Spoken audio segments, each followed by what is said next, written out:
Yo, what's going down, Green Screen Entertainment fans? Your homie Jay Green back right now with a very exciting review. I've been waiting for this one for a while.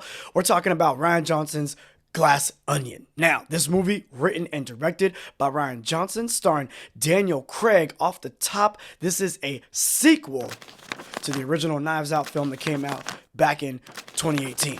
Now, this movie stars Kate Hudson, Dave Bautista, Janelle Monáe, Catherine Hahn, Edward Norton, and Leslie Odom Jr. Damn, this is a cast of characters for sure.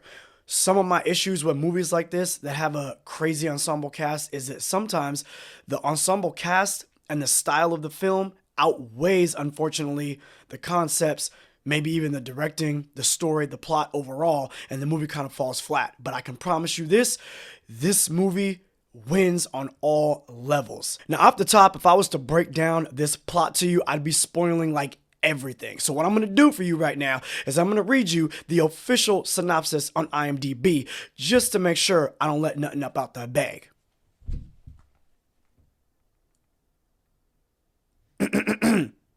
Famed Southern detective travels to Greece for his latest case.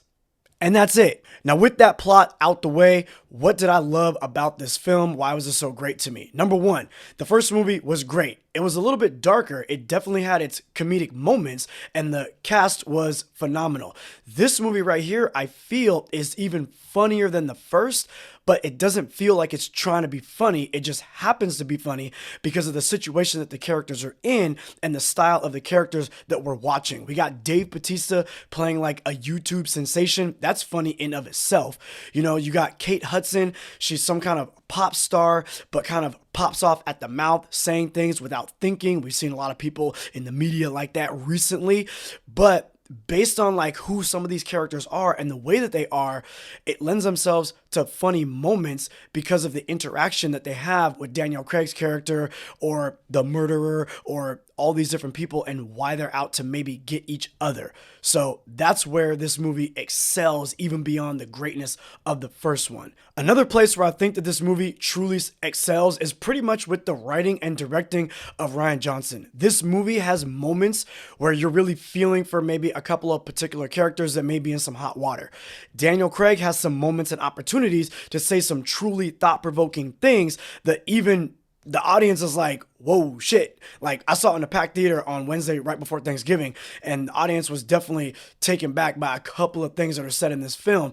And the delivery has to be on point, but also the script has to be on point. You can't just deliver something fly, but if what you're saying doesn't really mean that much in the scope of where we are in today's world with the characters that we're watching kind of playing off of the people that we're seeing in the media or in music and TV and stuff like this all the time, those things aren't truly going to hit.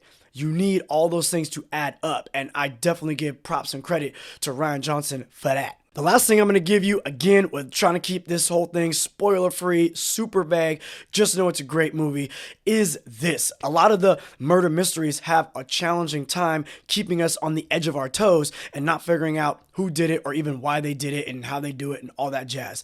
This movie really plays with a lot of those murder mystery tropes in a very meta-type way. That's all I'm going to say. Okay, this is a phenomenal film, from acting, story, to directing, to even just the look of it. They're on a paradise-type island, so it's really fun to see a completely change of pace from the first one, which was in like a dreary old house, if you will. All right, my suggestion is get your tickets ASAP Rocky to go see this in theaters, because as far as I understand, Netflix is only letting this thing out for maybe about a week. I would imagine that if for some reason they try to push it towards Oscar buzz and stuff like this, maybe they'll re-release it before they put it on Netflix forever. But definitely try to see this movie in a packed theater, because you're going to get a lot more fun out of it. But it is phenomenal on its own. That's word.